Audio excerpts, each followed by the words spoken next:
Hello everyone, my name is TF Spirit, and today we're going to do something a little different. Instead of talking about one ASIM, I'm going to briefly talk about some Roblox ASIMs that are pretty cool and are games I want to shine a light on. Some of these games are still in development, and some are games that I want more people to know about. Real quick, just because a game is on this list doesn't mean I won't make a full video about it someday. I probably will. I just want to talk about these games now to do a couple of things.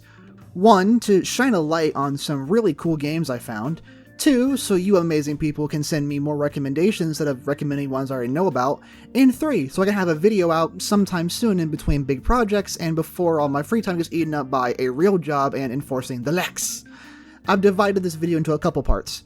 Retro games are games that are trying to look like old Roblox games, or games that mostly take from old Roblox myths and characters and that kind of thing. Meaning if a game has like one guy from a Roblox myth, it won't be in this category. Fandom games, where the category of killers or survivors are from other forms of media, and miscellaneous games that are their own unique thing or games we know very little about. All of the game's links and discords and whatever, they'll all be in the description. Alright, let's not waste any more time. Here are some Roblox ASIMs to play and look forward to.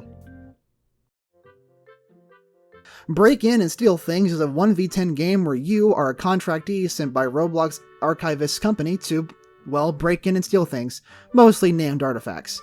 However, things will try to stop you, those things being entities. The game plays more like Capture the Flag, as even if your entire team dies, you win as long as you get that artifact.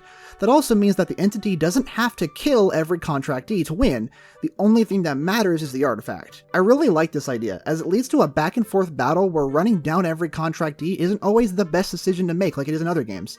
The game is pretty fun, albeit a little jank, and it's one that I can definitely recommend. Die of Death is a goofy game where you, as a citizen of Robloxia, try to survive as killers run rampant due to the government's negligence. Wow, that's topical.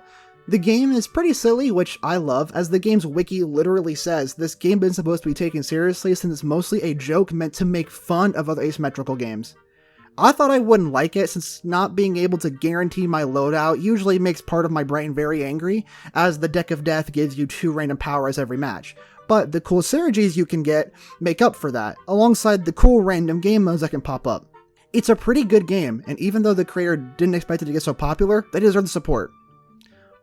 Poned by 14 O'Clock is, in its own words, another retro slop asymmetrical chase game to the likes of PC2, Sonda, Disaster, and The game is a love letter to Roblox ARGs like CD Archive, I As a Face Lulz, Brandon Works, and much, much more. And what a love letter it is.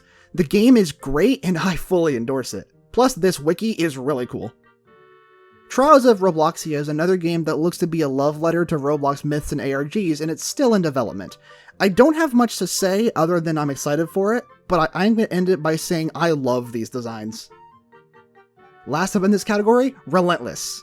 Heads up, I'm not super sure if this game falls into the category I set. I say this because even though some of the survivors and killers I've seen, they seem like they're based on Roblox stuff, but I'm not sure. The game looks really cool regardless, and I'm especially love the design of Goner. Other than that, I don't have much to say except for you to keep your eye on this one. Wow, I'm talking about the game I'm using for background footage, crazy. So, Reality Compromise is a 1v12 Juggernaut-like game that is based on Madness Combat. Now, I'm not gonna lie, I know nothing about Madness Combat, all I know is that this Hank guy is pretty neat. However, the game is really fun. Fighting as the agent doesn't feel hard, but playing as the mercenary doesn't feel like you're getting your teeth kicked in. It's a really, really good game that's fun even if you're like me and know nothing about Madness. Also, the owner of the game likes Anby. Good taste. So, I'm gonna be honest up front. I don't enjoy creepypasta things like Son.exe and stuff like that, and things that take from it. I don't really know why, I've just never vibed with it. However, I'm hopefully optimistic for After Dark, a game that's going to be full of creepypasta characters, evil versions of characters, and murder drones. This game is still in active development, and I think that the game will be great, even if I'm not a big fan of source material. Fpes, aka Fundamental Paper Education Survival, is a pretty fun game based on fundamental paper education, something I don't know anything about. This game is really fun, and I played it a bunch for a couple weeks during college. The game is addictively fun, since if you die, you can just bounce back quickly, and all 3 or 4 of the killers have very different and fun mechanics. Plus, the music is dope as hell.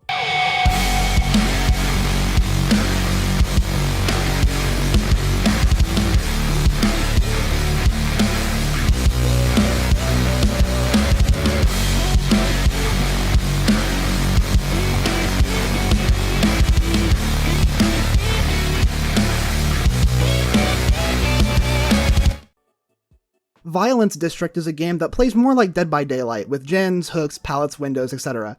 However, the killers are from other media, like Friday the 13th, Halloween, and they got my boy Jacket, let's go! The game is also very polished, like having things like custom outros for every map. It's tiny things like that that make a game feel finished and unique.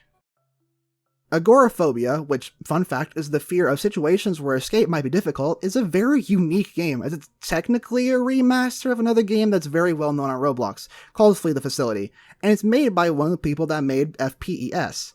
I will say that this isn't an official remake or remaster, so don't get it twisted. This is its own unique thing. The game is really fun and well made, and if you like Flee the Facility, you'll definitely like this game.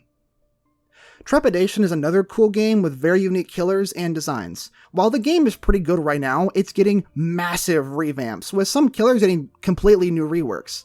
I will talk more about this game in the future when the reworks slow down, but you should definitely check it out. While we don't know a lot about Alter Ego, I'm already excited for one reason. The kills that we've seen so far are amazing. Look at it! It's so detailed, and it's made by the people who made Tower Defense Simulator. Keep this game on your radar. And that's it. There are 2 other games I've seen, that being Bits and Pieces and Banishment, but I had nothing to say about them other than that they look cool, so I didn't give them a whole section. Are there any other games you know that I missed? Drop them in the comments and I'll check them out. Now, if you need me, I'm gonna go work a minimum wage job. Thanks for watching, leave a like, drop a comment if you have something to add, subscribe, stay safe, and have a good night.